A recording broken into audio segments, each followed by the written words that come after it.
there for a second. So when I get to see a horse doing this, you know, what happens and how this starts, how this gets there. And this is where you have to be real specific with all your cues. She has to know the difference between they're going to put me into a spin and say, whoa, versus she's just going to turn and I'm going to have to walk out this way, okay? Or she's going to stop me, we're going to turn and roll back. So you have to be real specific when you put her in that spin. She stays in that spin without you holding her in that spin. So then the only way she can leave it is, number one, you say, whoa, she stops, and then you walk out of it. Number two, you're going to squeeze her out of it, push her out of it. And so she knows when I want her to leave that spin and when I don't. When I'm spinning, I'm just sitting here. When I want to leave it, I'm going to lean forward and then use my legs. So that she knows the difference between when I'm, because a lot of times you'll be on a reining horse and you'll want to stop and just go over there. So you can either, number one, turn that far, stop, say whoa, and then walk out of it. Or you can turn this far, lean forward while she's still spinning, squeeze her out of it and go. But what I don't want her ever to think is that sometimes we just leave and sometimes we stay in it and I don't know which one we're doing. Okay? Because then they get real confused. Like sometimes she tells me, sometimes she lets me leave and sometimes she wants me to leave, sometimes she wants me to stay and I don't know when is when. Okay? So that's where you have to be real specific with those commands. This way it looks like she's more confused with when she should leave and when she should stay.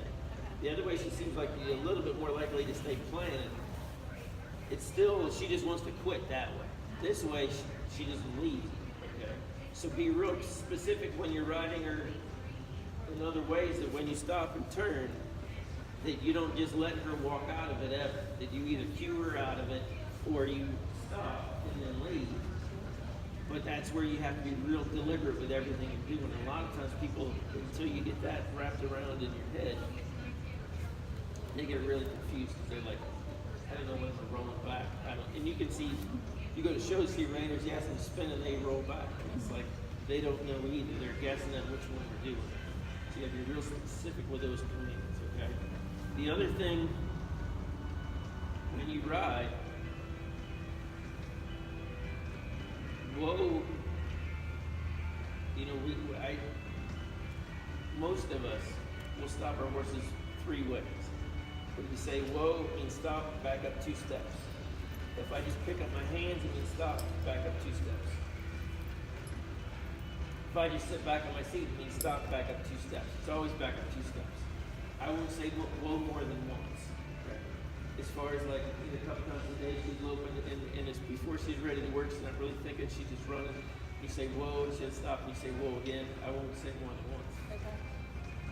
But if I say whoa and she doesn't stop, again, within a half second to a second, and not snatching, not being hard, not being quick, but still, so she knows, she relates that voice command with what's going to happen. I'm going to pick up and I'm going to pull until she stops and backs up 2 steps. If it takes me half the arena to get her to stop back up 2 steps, I'm going to maintain that contact. I don't necessarily have to pull any harder, but I'm not going to give to any pressure until she stops back up 2 steps. That's always got to be there. So because she can do some stops, but sometimes she's not even here. Okay? Saying it more will just wear out the command. It's like it doesn't mean it. Right? But I'll be real careful, especially where she is. I won't say whoa unless I'm pretty sure she's going to stop. And as she looks around and gets more relaxed and kind of calms down, I know that she's more likely to get some of those stops. Okay? If we've been having trouble getting a stop, and I finally get a good one, she stops and backs up 2 steps. To reward that, I'll let her sit there and rest a lot. Okay, so I won't do any stops until I've looked quite a bit. She's got all that energy out of there, and she's kind of looking for a place to stop. Then I'll say whoa, and if she stops good, I'll let her sit there and rest. If she doesn't, I won't go forward from there. You know, I'll do what I gotta do. I finally get her stopped. She backs up 2 steps, it's not good. That's where I will turn her. And this goes back to what we just talked about. I'll turn her and either stop that turn and lope or walk out of it, or I'll turn her and then just kind of push her in forward by her body and push her out of it. So again, she knows the difference between spinning and leaving. But I won't, the reason I won't go for it is because they just anticipate what's coming next. So if I stop her, back up 2 steps, and then just walk off and go forward again,